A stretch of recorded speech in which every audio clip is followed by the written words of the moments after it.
है। पूर्व मुख्यमंत्री अशोक गहलोत ने जहां मानेसर कांड को भूलकर आगे बढ़ने की बात कही, तो वहीं बीजेपी प्रदेश अध्यक्ष मदन राठौर ने न सिर्फ गहलोत बल्कि सचिन पायलट पर भी निशाना साधा। इस रिपोर्ट में देखिए।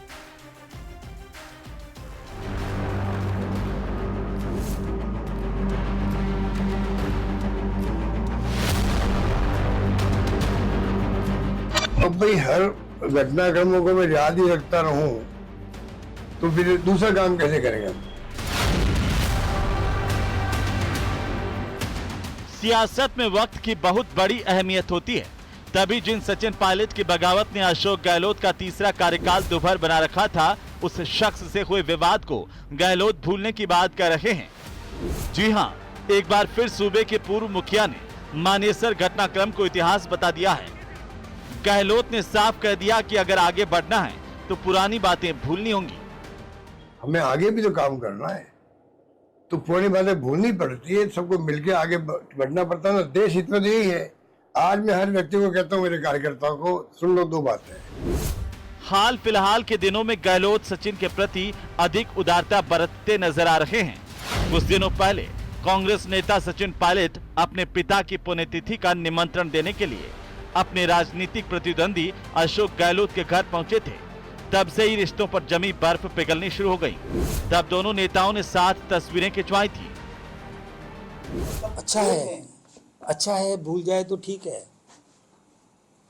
लेकिन वो ये कहें कि मैं भूल चुका हूं तो याद तो करके ही तो भूल चुका हूं। याद आ रहा है उनको, तभी तो कह रहे हैं कि भूल चुका हूं। भूल गए होते तो चर्चा ही नहीं करते, तो चर्चा करे इसका मतलब तो याद है उनको। देखिए कांग्रेस, देखिए मैं तो खुद ही उनको शुभकामनाएं दे रहा हूं कि मजबूत विपक्ष जरूरी है। जितना लोकतंत्र में पक्ष भी मजबूत हो, विपक्ष भी मजबूत हो, तो हम तो चाहें कि वो विपक्ष मजबूत होकर के विपक्ष की भूमिका तो निभाए।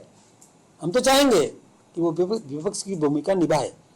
तो वो यदि फूट रहेगी तो आज विपक्ष की भूमिका भी नहीं निभा पा रहे हैं। जून में अशोक गहलोत और सचिन पायलट ने एक साथ तस्वीर खिंचवा करके ये दिखाने की कोशिश की कि पार्टी में और दोनों के बीच में सब कुछ ठीक चल रहा है, यानी कि ऑल इज वेल।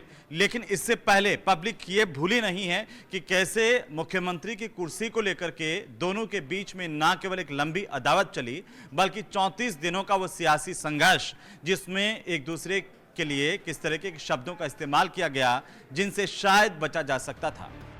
तब से गहलोत और पायलट के बीच गहरी खाई देखी गई। कहा यह भी गया कि आपसी टकराव के चलते ही कांग्रेस सत्ता में वापसी नहीं कर सकी। मानेसर कांड को लेकर गहलोत के नए बयान से सियासी गलियारों में चर्चा है कि गहलोत की रणनीति प्रदेश में कांग्रेस को मजबूत करने की कोशिश का हिस्सा मानी जा सकती है, क्योंकि अशोक गहलोत कई मौकों पर उन प्रकरणों को ताजा करते हैं और ये आरोप लगाते हैं कि सचिन पायलट के साथ में कांग्रेस के जो विधायक दिल्ली गए, मानेसर गए, उन्होंने क्या नाम से भारतीय जनता पार्टी से पैसा लिया। एक बार नहीं, कई बार वो कह चुके हैं। अब यदि क्या नाम से इस प्रकरण को भुलाना है तो अशोक गहलोत साहब को भूल करनी पड़ेगी।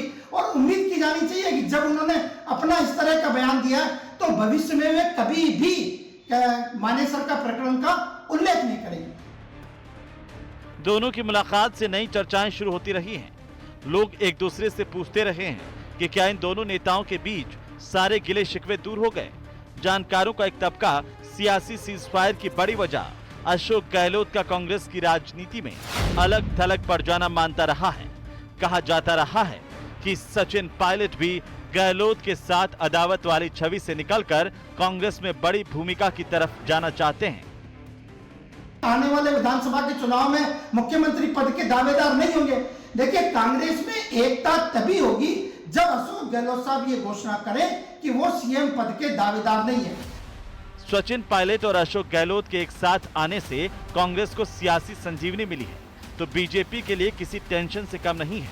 2023 में गहलोत और पायलट की सियासी अदावत के चलते ही बीजेपी सत्ता में वापसी कर सकी थी।